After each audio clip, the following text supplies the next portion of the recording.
Good evening दोस्तों। आज के इस वीडियो में मैं आपको चैप्टर नंबर 7 के कुछ इंपॉर्टेंट थ्योरम का रिवीजन करवाने जा रहा हूं। तो सबसे पहले आपका एक्सियोम नंबर 7.1 है, जो कि साइड एंगल साइड्स के थ्रू होता है। आपको वीडियो लास्ट तक देखना है जिससे कि पूरे अच्छे से समझ में आ जाए। ये चैप्टर 7 की जो 8 थ्योरम है उन सबका रिवीजन दे रहा हूं मैं आपको, ठीक है। तो सबसे पहला आपका एक्सियोम है 7.1, जिसका नाम है साइड एंगल साइड। एक्सियोम को प्रूव करने की जरूरत नहीं होती है, एक्सियोम को आपको एज इट इज एक्सेप्ट करना है। इस एक्सियोम के बेस पर हमने फर्स्ट थ्योरम प्रूव कर रहा था। थ्योरम का प्रूव आपको देखना हो तो पहले वाले वीडियोस जो मैंने इसके पहले अपलोड करे थे उन पर जाकर प्लीज विजिट करें। एंगल साइड एंगल सबसे पहला थ्योरम बन रहा है आपका, मतलब किसी एक ट्राइंगल के दो एंगल, मेरे पास दो ट्राइंगल है, एक का नाम है एबीसी, एक का नाम है पीक्यूआर। एंगल ए 60 डिग्री का है, एंगल सी 70 डिग्री का है, एंगल आर 60 का है, एंगल पी 70 का है और उनके बीच की साइड का मेजरमेंट कितना है 5 सेंटीमीटर। तो मैं यहाँ बोलूंगा कि triangle A B C is congruent to triangle, बताओ एबीसी कॉन्ग्रुएंट किसके होगा, ए बी सी है ना। तो ए से बी पर आए हैं, 60 से ब्लैंक पर आए हैं, 60 से आपको ब्लैंक पर जाना है, 60 से ब्लैंक पर और फिर 70 पर। आर क्यू पी, ट्रायंगल का नाम क्या जाएगा, आर क्यू पी। और क्राइटेरिया क्या लगेगा इसमें, एंगल साइड एंगल। ये आपका फर्स्ट वाला थ्योरम है। सेकंड थ्योरम है in isosceles triangle, in a isosceles triangle angles opposite to the equal side are equal, जो कि इंपॉर्टेंट थ्योरम है। इसको अब किस तरह से प्रूव करते हैं ये भी मैं बता देता हूं। इसका स्टेटमेंट सबसे पहले लिख लिया हमने, in an isosceles triangle angles opposite to equal sides are equal। Simple language में कहा जाए कि इक्वल साइड के अपोजिट एंगल भी क्या होते हैं, इक्वल होते हैं। तो इसके लिए हम क्या करते हैं, एक आइसोसेलेस ट्रायंगल बना लिया मैंने, इसका नाम क्या है ए बी सी, जिसमें साइड ए बी किसके बराबर है, ए सी से। यही चीज गिवन में लिख ली जाएगी, ए बी इक्वल टू ए सी। और अब आपको प्रूव क्या करना है, आपको प्रूव करना है ए बी के अपोजिट कौन सा एंगल, सी, किसके बराबर होना चाहिए, एसी के अपोजिट बी के। ये आपको प्रूव करना है। फिर से देखो statement, in an isosceles triangle, isosceles मतलब जिसकी दो साइड इक्वल हो। In an isosceles triangle angles opposite to equal sides are equal, equal side के अपोजिट एंगल भी इक्वल होते हैं। इसमें कंस्ट्रक्शन लगेगा, कंस्ट्रक्शन ये करोगे कि आप एंगल बाइसेक्टर बनाओगे। AD is the angle bisector, okay, AD is a angle bisector of angle A। Angle A के बाइसेक्टर बना लिए, मतलब कि ये जो भी एंगल है W इस x के क्या होगा, बराबर होगा, ठीक है, W इक्वल टू x। अब प्रूफ, अब इसका प्रूफ देख लो, बहुत आसान है बेटा, कोई ज्यादा तकलीफ नहीं है। मैं दो ट्रायंगल उठा रहा हूं, ए बी डी और A C D, A B D A C D. इसमें मैंने लिखा A B equal to A C, reason क्या लिख दिया जाएगा, given. W equal to X, क्या रीजन लिख देंगे, बाय कंस्ट्रक्शन। और एडी इक्वल टू एडी, क्या रीजन लिखा जाएगा, कॉमन, ठीक है। तो दो ट्रायंगल कॉन्ग्रुएंट कौन से क्राइटेरिया से हो गए, कौन से क्राइटेरिया से ट्रायंगल्स कॉन्ग्रुएंट हो गए, ठीक है। Therefore triangle ABD is congruent to triangle ACD, और क्राइटेरिया लग गया आपके पास में साइड एंगल साइड। अब यदि दो ट्रायंगल कॉन्ग्रुएंट है तो उनके करस्पॉन्डिंग पार्ट्स क्या होते हैं, आपस में इक्वल। तो एंगल B किसके बराबर हो जाएगा, एंगल C के। Angle B equal to angle C, क्या रीजन लिखेंगे हम इसका, बाय सिंपलिसिटी। सिंपलिसिटी का मतलब corresponding parts of congruent triangle, hence prove. ये हो गया आपका थ्योरम नंबर 7.2। ओके, अब हम 7.2 का अगला थ्योरम है 7.3। तो वो इसी का लगभग कन्वर्स है। कन्वर्स मतलब उल्टा है। तो अब आपकी बार स्टेटमेंट थोड़ा सा आपका चेंज हो जाएगा। स्टेटमेंट क्या हो जाएगा? if two angles are equal then their opposite sides are also equal। 7.3 theorem में इसमें क्लियर करने की कोशिश कर रहा हूं आपको। In a triangle, if angle B equal to angle C, then AB equal to AC, या फिर क्या कहलाएगा वो? आइसोसेलेस ट्रायंगल, है ना। जस्ट कन्वर्स है। हमको ये प्रूव करना है कि यदि दो एंगल इक्वल है किसी एक ट्रायंगल में, दो एंगल इक्वल है तो उनकी अपोजिट साइड भी आपस में क्या होगी? इक्वल। अब की बात गिवन में आप क्या लिखोगे बेटा? Angle C equal to angle B। Change हो गया है। Angle C equal to angle B given में आ जाएगा और ट्रू प्रूफ में क्या आ जाएगा? AB equal to AC। Construction वही का वही रहेगा कि AD आपको एक एंगल बाइसेक्टर बनाना है। अब हम प्रूफ करने में, अच्छा बाइसेक्टर बनाया तो x किसके बराबर हो जाएगा? y के। प्रूफ करने में वही दो ट्रायंगल लिए मैंने, ABD और ACD। ठीक है। अभी आपको ये नहीं पता है कि AB AC के बराबर है, ये आपको पता नहीं है। आपको ये पता है कि W x के बराबर है और B किसके बराबर है? C के। ठीक है, दो चीजें पता है। तो अब आपको तीसरी चीज कैसे करोगे आप बताओ? तीसरी चीज करने के लिए देखो प्रूफ देखो आपने, आसान है बेटा। या तो आप डबल एस लगा दो। कौन सा लगा दो? Double S in triangle ABD and triangle ACD। Angle B किसके बराबर? क्यों? गिवन है।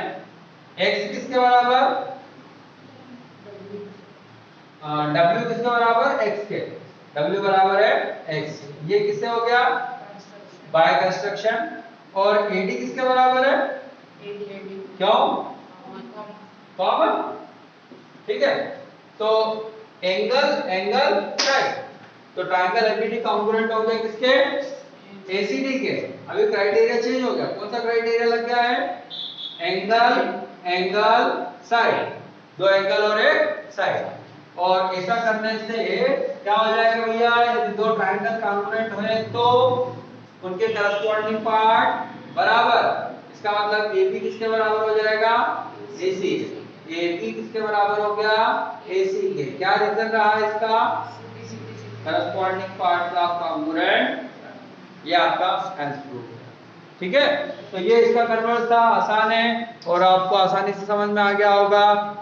ओके नाउ स्टूडेंट, अब इसके बाद के जो भी थ्योरम है वो आपके लिए इतने ज्यादा इंपॉर्टेंट नहीं है। मतलब इंपॉर्टेंट नहीं है इन द सेंस कि इसके प्रूफ नहीं पूछे जाएंगे, है ना। उसका यूज तो भरपूर होगा और खूब यूज होगा, लेकिन आपको उसके प्रूफ नहीं पूछे जाएंगे।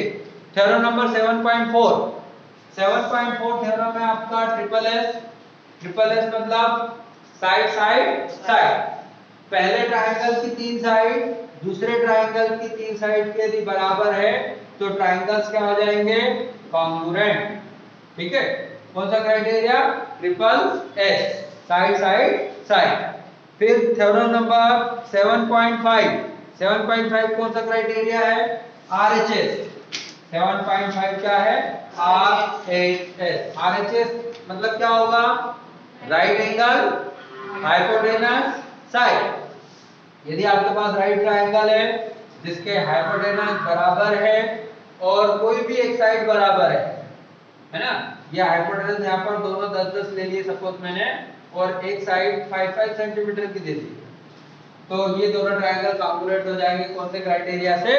RHS, right angle hypotenuse and side.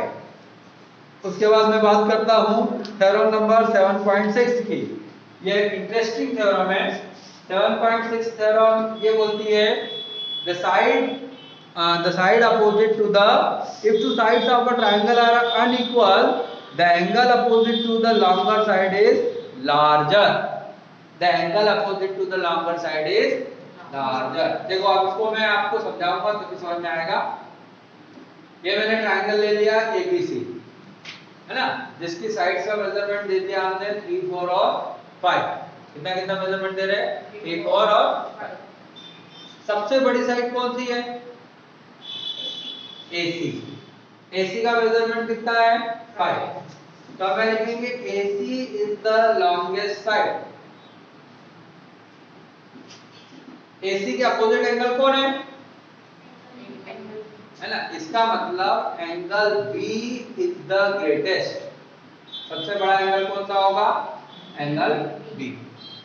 तो बड़ी साइड के सामने का एंगल बड़ा, छोटी साइड के सामने का एंगल छोटा। सबसे छोटी साइड कौन है? AB। AB का अपोजिट एंगल कौन? C। तो C सबसे छोटा होगा। Angle C is the smallest angle, है ना। और एंगल अब कौन सा बच गया? एंगल A, वो कहीं कहीं मिडिल में रहेगा। अब कंपेयर करके मैंने पूछ लिया एंगल C और एंगल A, तो कौन छोटा है कौन बड़ा है? एंगल C बड़ा है कि छोटा है? छोटा है। एंगल A बड़ा है क्योंकि एंगल C सबसे छोटा है। यदि मैंने B और C का कंपैरिजन पूछ लिया तो एंगल भी बड़ा है। एंगल B और एंगल A का कंपैरिजन पूछ लिया तो एंगल भी बड़ा है। तो आपको बहुत सिंपल वर्ड्स में ध्यान रखना है कि जो साइड बड़ी है उसके सामने का एंगल बड़ा, जो साइड छोटी है उसके सामने का एंगल छोटा। और यही की यही बात किसमें दे रखी है आपको? थ्योरम नंबर 7.7 में। 7.7 में आपसे क्या कहा गया है? In any triangle the side opposite to larger greater angle is longer. बड़े एंगल के सामने की साइड बड़ी, बड़े एंगल के सामने की साइड बड़ी, है ना। 7.7 ये बोलता है the side opposite to greater angle is longer. बड़े एंगल के सामने की साइड बड़ी। अब मेरे पास ये एक ट्रायंगल बन गया, इसका नाम है ABC। ये एंगल कितने का? 90, 30, 60। चलो, सबसे बड़ा एंगल कौन? एंगल B 90 डिग्री ग्रेटेस्ट सबसे बड़ा है इसमें, यहाँ के ट्रायंगल में, है ना। तो साइड कौन सी बड़ी होगी? AC is the longest side. बस इतना सा थ्योरम है। मतलब ये 7.6 था उसका ये कन्वर्स है। 7.6 में बोला था बड़ी साइड के सामने का एंगल बड़ा और छोटी साइड के सामने का एंगल छोटा। हाँ, है ना, वहां पे साइड था, यहाँ पे क्या कर दिया है? एंगल। चलो अगला थ्योरम देखो। Theorem number 7.8 the sum of any two sides of a triangle is greater than the third side. ये हम पिछले कई सालों से पढ़ते आ रहे हैं, छठी से सातवीं से, कि किसी भी ट्रायंगल की दो साइड का सम तीसरी से ज्यादा होना ही चाहिए, नहीं तो ट्रायंगल बनेगा ही नहीं, ट्रायंगल नहीं बनेगा। हमारे पास साइड्स होती है 3, 4, 5। 7.8 की बात कर रहा हूं मैं, है ना। एक ट्रायंगल है ABC, तो यदि साइड 3, 4, 5 है तो ट्रायंगल ये बोलता है, प्रॉपर्टी या थ्योरम ये बोलता है कि 3 + 5 कितना होगा बेटा? ये 8 किससे बड़ा है? 5 + 4 कितना होगा? ये 9 किससे बड़ा है? 4 + 3 कितना होगा? ये 7 किससे बड़ा है ना। तो ऐसा हो तभी ट्रायंगल बनेगा, अदरवाइज ट्रायंगल नहीं बनेगा। यदि आप बोलो कि 7, 8 और 20 से मैं ट्रायंगल बना दूं तो पॉसिबल नहीं है। पॉसिबल क्यों? क्योंकि 7 + 8 कितना आ रहा है? 15, और 15 छोटा हो जाएगा किससे? तो ट्रायंगल नहीं बनेगा, बनेगा ही नहीं ट्रायंगल। ठीक है, ये आपका थ्योरम है 7.8 the sum of any two sides of a triangle is always greater than the third. अब हम बात करते हैं, बस 7.8 इतने ही थ्योरम है आपके। आई होप आप सभी को ये सारे थ्योरम्स याद रहेंगे। याद नहीं हो तब भी बार बार वीडियो देखकर याद करना है। Okay, thank you for watching the video.